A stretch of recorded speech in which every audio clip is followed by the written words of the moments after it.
தென்பெண்ணை ஆற்றில் வெள்ளப்பெருக்கு ஏற்பட்டதை அடுத்து கடலூர் மாவட்டம் வெள்ளப்பாக்கத்தில் 5000 ஏக்கர் விவசாய நிலங்களில் தண்ணீர் தேங்கியுள்ளது. இதுபற்றி மேலும் விவரங்களை தருகிறார் நமது செய்தியாளர் சூரியராஜன். 5000 ஏக்கரில் விளைநிலங்கள் பாதிக்கப்பட்டிருக்கிறது. இதனால் விவசாயிகள் எந்த அளவுக்கு நஷ்டத்தை சந்தித்திருக்கிறார்கள்? விவசாயிகள் தரப்புல என்ன சொல்றாங்க? கண்டிப்பாக. அதாவது தென்பெண்ணை ஆற்றில் ஏற்பட்ட வெள்ளப்பெருக்கு காரணமாக கடலூர் மாவட்டத்தை பொறுத்தவரை பல்வேறு இடங்களில் குடியிருப்புகளை சூழ்ந்துள்ளதாக சொல்லிட்டு நம்ம காலை முதல் தொடர்ச்சியாக பார்த்து வந்தோம். இந்த நிலையில் கடலூர் மாவட்டம் வெள்ளப்பாக்கம் அப்படின்ற கிராமத்தில் விவசாய நிலங்கள் முழுவதுமாக வெள்ளத்தில் அழுத்தி செல்லப்பட்டதன் காரணமாக இங்கே இருக்கக்கூடிய நெல், கரும்பு, வாழை என பல்வேறு விவசாய நிலங்கள் முழுவதுமாக சேதமடைஞ்சிருக்கு. இங்கே நம்முடைய இந்த வெள்ளப்பாக்கம் பகுதியை சேர்ந்த விவசாயிகளுக்கு பேசுவோம். சார், இந்த எத்தனை நாள் பெய்த மழையால் இந்த விவசாயம் எல்லாம் பாதிக்கப்பட்டிருக்கு சார்? இது ஒரு 2-3 நாளாக பெய்ஞ்ச மழையில் தான் சார் இவ்வளோ பாதிக்கப்பட்டு சுத்தமாக பாதிக்கப்பட்டு சுத்தமாக கூடையால் சாப்பாடு உணவு யாருக்குமே கிடையாது. ஒரு 8-10 கிராமம் இருக்கும். அழகினத்தான், வெள்ளப்பாக்கம், மருதாடு, ரெண்டாவலம், இது கலையூர், அழகினத்தான், அந்த இந்த ஊர் மேற்கு பூரா ஒரு 10 கிராம் சார் சுத்தமாக பழுதாகி சுத்தமாக இன்னும் இந்த மாதிரி 4 நாளாக தண்ணி போய் பயிர் அழுகி போய் நிற்கிது சார். எதுக்கும் புண்ணியம் இல்லாத சுத்தமாக போட்டார் சார். வெள்ளப்பாக்கம் சுத்தமாக வாஷ் ஆஃபீஸ் எதுவுமே கிடையாது இந்த பகுதி பூரா. அதனால் எங்களுக்கு மக்களுக்கு பார்த்து அதான் எழுப்பு கொடுக்கணும். நாங்கள் அரசை மன்னிப்பை கொண்டு கேட்டுக்கொள்கிறோம் சார். இப்போ இந்த வெள்ளப்பாக்கம் கிராமம் மட்டும் இல்லாமல் அதை சுற்றி இருக்கக்கூடிய 10 கிராமம் சேதம் அடைஞ்சிருக்கு. இது எந்த அளவுக்கு உங்களுக்கு பாதிப்பு ஏற்படுத்து விவசாயிகளுக்கு? நெல், கரும்பு, வாழை, சவுக்கை எல்லாமே பாழாடி. அதாவது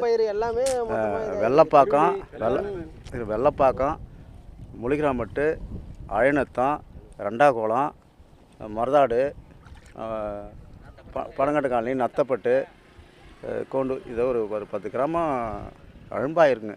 இதில் விவசாயம் விவசாயம் அதிகமாக இருக்கிற விவசாயம் வெள்ளப்பாக்கம் தான் விவசாயம். மீதியெல்லாம் பிளாட்டுக்கெல்லாம் இதை விட்டு வச்சுக்கிறாங்க. வெள்ளப்பாக்கத்தில் விவசாயம் அதிகம். இங்கே அதிகமாக பாழாகிறது விவசாயம் தான். ஏன் நீங்களே பாருங்களா சார். இப்போ இந்த வெள்ளப்பாக்கம் சுற்றி இருக்க கிராமத்தில் விவசாயம் கடுமையாக பாதிக்கப்பட்டு நிறைய சேதம் அடைஞ்சிருக்கு. அரசு ஒரு ஏக்கர் விவசாய நிலத்துக்கு எவ்வளோ இடைப்பொழு தரணும் எதிர்பார்க்குறீங்க? குறைஞ்சபட்சம் ஒரு ஏக்கருக்கு 20,000 ரூபா செலவு ஆகுது. இப்போ இழப்பீடு எவ்வளோ கொடுப்பாங்கன்னு எனக்கு தெரியல. ஒரு ஏக்கருக்கு 20,000 ரூபா செலவாகிருக்கு. எல்லாம் விளைச்சல் இப்போ அறுவடை தயாரான நிலையில் இருந்தனால வாழையே நெல்லும் அழுகி போயிடுச்சு. அதனால் இது என்ன இழப்பீடு கொடுப்பாங்கன்னு தெரியல. இது கவர்மெண்ட்டு தான் ஏதோ ஒரு உதவி செய்யணும் விவசாயிங்களுக்கு. அதாவது இந்த வெள்ளப்பாக்கம் சுற்றி கிராமத்தில் விவசாய நிலத்தில் தண்ணி புகுந்திருக்கு. எந்த அளவுக்கு சேதமாயிருக்கு சார்? இது இந்த மழையை நான் இதுக்கு முன்னாடி பார்த்ததே கிடையாது. எங்களோட பெரியவங்க தான் சொல்லுவாங்க. ஒரு 1972 தான் வந்திருக்குன்னு சொல்லியிருக்கிறாங்க. நான் இது வரைக்கும் கேள்விப்பட்டிருக்கேன். ஆனால் இப்போ தான் நாங்கள் நேரடியாக பார்க்குறோம். இப்போ நாங்கள்லாம் பார்த்தா சின்ன விவசாய குடும்பத்தில் தான் வந்திருக்கிறோம். எங்களுக்கு இருக்கிற நிலம் பார்த்திங்கன்னா நாங்கள் பெரிய பண்ண முதலாளியோ அந்த மாதிரி இதெல்லாம் ஒரு 1000 ஏக்கர் 500 ஏக்கரெல்லாம் வச்சு நிர்வாகம் பண்ணல. எங்களுக்கு கிடைச்சது ஏதோ 1 ஏக்கர் 2 ஏக்கர். அதில் 1 ஏக்கர் நெல் பயிர் விளைவிக்கணும்னா ஒரு 30,000 40,000 செலவாகும். இப்போ அது முழுமையாக இன்றைக்கி அந்த வைக்கோலை கூட எடுக்க முடியாது. விவசாயம் பண்ணாக்கா விவசாயிக்கு வைக்கோல் தான் மிஞ்சம். ஒரு விவசாயிக்கு நிலம் பயிருக்கு வைக்கோல் தான் மிஞ்சும். அதுதான் லாபம். இன்றைக்கி அது கூட இல்லாமல் நிற்கதியாக நிற்கிறோம். அதனால் அரசு எங்களுக்கு உரிய நடவடிக்கை எடுத்து எங்களோட வாழ்வாதாரத்தை மேம்படுத்தணும். பழையபடியே எங்களோட நிலைமை மாறணும், சரி செய்யணும். இதுலேருந்து மீள்றதுக்கு எங்களால் மிகப்பெரிய ஒரு நஷ்டம் வாழ்க்கையில் நாங்கள் பார்க்காத இழப்பை சந்திச்சுட்டு இருக்கிறோம். இது இதுலேருந்து எப்படி மீள போகிறோன்னு தெரியல.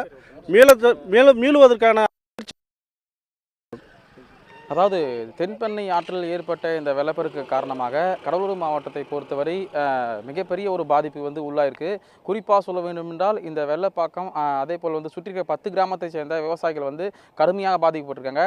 அதாவது நெல், வாழை, சவுக்கு என பல்வேறு விவசாயம் செய்தாலும் கூட கிட்டத்தட்ட 5000க்கு மேற்பட்ட ஏக்கர் நிலங்கள் சேதமாயிருக்கு. எனவே அறுவடைக்கு தயாரான இந்த விவசாய நெல், வாழை இது போன்ற விளைநிலங்கள் மாவட்ட நிர்வாகமும் தமிழக அரசும் நேரடியாக ஆய்வு மேற்கொண்டு பாதிக்கப்பட்ட விவசாயிகளுக்கு உடனடியாக நிவாரணம் வழங்க வேண்டும் என்பதுதான் இந்த பகுதியில் இருக்கக்கூடிய விவசாயிகளுடைய ஒரு முக்கியமான கோரிக்கையாக இருக்கின்றது. விரிவான தகவல்களுக்கு நன்றி சூரியராஜன். உடனுக்குடன் செய்திகளை தெரிந்து கொள்ள சன் நியூஸ் பெல் ஐகானை கிளிக் பண்ணுங்க.